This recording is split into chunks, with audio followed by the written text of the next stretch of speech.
Thank you, Sonny. Thank you, Dave, Lee. Thank you so much for inviting us. I got a short and simple speech. I used to be one of the two old parties, used to be a member. I spent 40 years doing that. I gave it up because I got fed up with the same old, all the time and again. And I decided that there was only one issue in America, and that issue translates to Ohio. And that issue is liberty. Nothing else.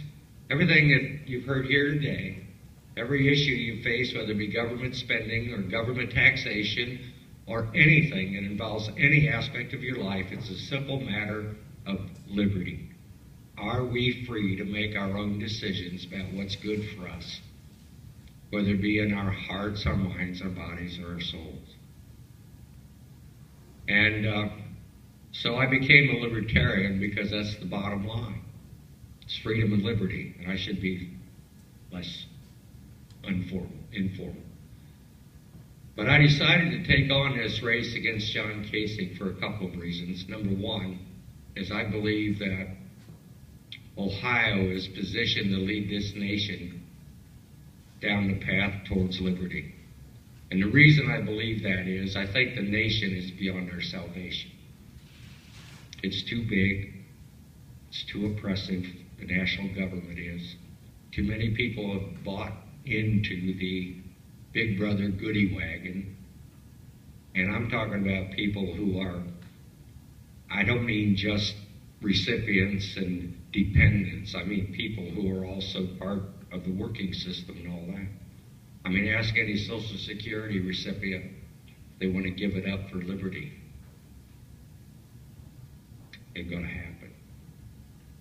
And even though Social Security is already a bankrupt system, I'm not here to talk about that, but I'm trying to get at the point that Ohio, if we can change things here in Ohio and turn it around, we are a big enough state that we can influence all the others. You know, we have more power, we have more influence than Rhode Island or Wyoming. We don't have the power and influence of Texas, but God love Texans, and I've got family down there. They can't talk about liberty without talking about seceding, okay? And I don't deny that as an alternative, but it's the final one for me. I'd rather save the country if we can. I don't want to start it right here in this little 242 by 211 mile square state and get her done. I believe we have the nucleus in Ohio to do it because we are just as diverse as the nation. If you look at the demographics of this state, we have everybody. Everybody. And if we can get these people educated about the importance of personal liberty, how much it means to be able to make your own choices, even stupid ones, how important it is, what it means for our lives and our abilities to do. You know, I've heard discussions up here about the medical community and what they've done. I am an insulin-dependent diabetic. I've been on insulin since 1978. But I'll tell you, since I've been taking cinnamon every morning with my oatmeal, my usage has gone way down. But I gotta admit, I don't have the guts to take it off. Okay? I'll get there if I live long enough. Okay? So, a couple of things I'd like to share with you very quickly and about what we're doing. First of all, the reason I was late here this afternoon, I was asked to speak at my church this morning about liberty. When the preacher runs out of things to say, he asked me to speak. And so I did. And I spent a number of years as a college teacher. So I'm offering you the choice between a sermon and a lecture. Which would you rather have? Okay, neither, I gather. So anyway, so I won't do that to you. One thing that I've come to the conclusion that has made me so passionate about trying to get people in Ohio educated about how important liberty is that big government and individual liberty are incompatible. They can't function in the same environment. And so it's an either or, one or the other. Do you want more government? Do you want more freedom? And I've said many times that liberty is the right to be stupid. And that's right, because we learn when we err. You know, just like you've talked about adjusting your diets or your body talk or whatever, different things you look at and the way you do things, you learn from trial and error. And one of the difficulties we have with our pharmaceutical industry and our GMOs and all the things of that nature is we don't discover those errors till long after they've been introduced. Most of this stuff that we are living with today have not been studied in a longitudinal study fashion. And so we are discovering all these different occurrences or things that are happening that we never saw before. But we've been into this, I'll call it the artificial system, for so long that we're just starting to reap the results of that. I grew up on a farm, on a dairy farm. I tell people that I was 14 before I realized cows had heads. I was a milker. And God bless my farming father. He gave me a marketable skill because I worked my way through the College of Worcester milking cows at the Ohio Ag Research Center. Okay, so I had a skill that got me through my undergraduate work at least. But I've never lost my love and appreciation for the farm. And my dad was one of these old farmers.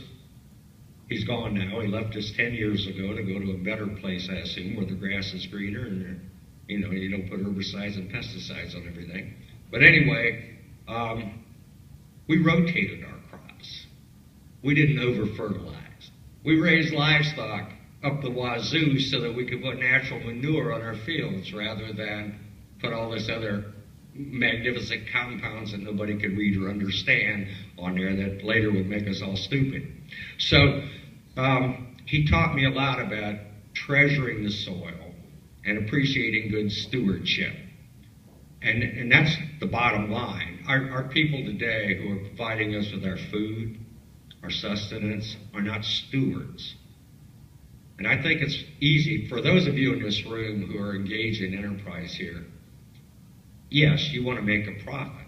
You can't stay in business and you can't provide the services that you feel are important to people unless you make a profit, but you're also stewards because you have an investment into that more than just dollars. You have a commitment and a passion in what you're doing. And we need more of that in Ohio. We need more of that in this country. And basically what we got to do is make people realize how important being able to invest in something is. Yourself. Invest yourself. We don't do that anymore. We are an instant gratification society, which is part of the reason we're in the problems we are today. We want it now, and we want to move on to the next big thing. And so we've got to tell people that liberty is a process, a long process, a difficult process, because you have to make decisions, you have to make choices, you have to do your research, you have to do all that. But the bottom line is, you're a steward when you're done. You've made the right choice.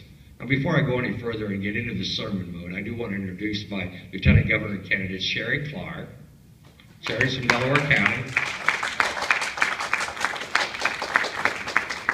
And unlike most political campaigns in the state of Ohio, Sherry and I don't agree on everything. We have about 85, maybe to 92% agreement. We measure, we change every day. But part of the reasons that we don't agree on everything is we both believe in liberty, so we have a right to our own minds. I don't know how many times you've heard a lieutenant governor candidate disagree with a gubernatorial candidate. It never happens because they suborn themselves, to the ticket's platform. We don't have a platform. We have a liberty message. I mean, we have things we want to do. And the first order of business for the state of Ohio, if Charlie Earl were to become your governor, is tell the federal government that this state has water going from Pittsburgh all the way around to Cincinnati and then across the north side all the way over to Toledo. That side is yours, this side is ours. Stay the hell out of Ohio, federal government. We own this place.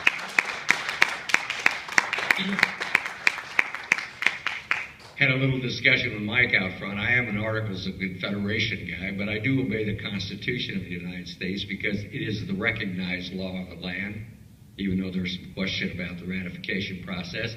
So if it isn't listed in Article 1, Section 8 of the Constitution, which lists the powers of the federal government, if it isn't listed there, Ohio feels no obligation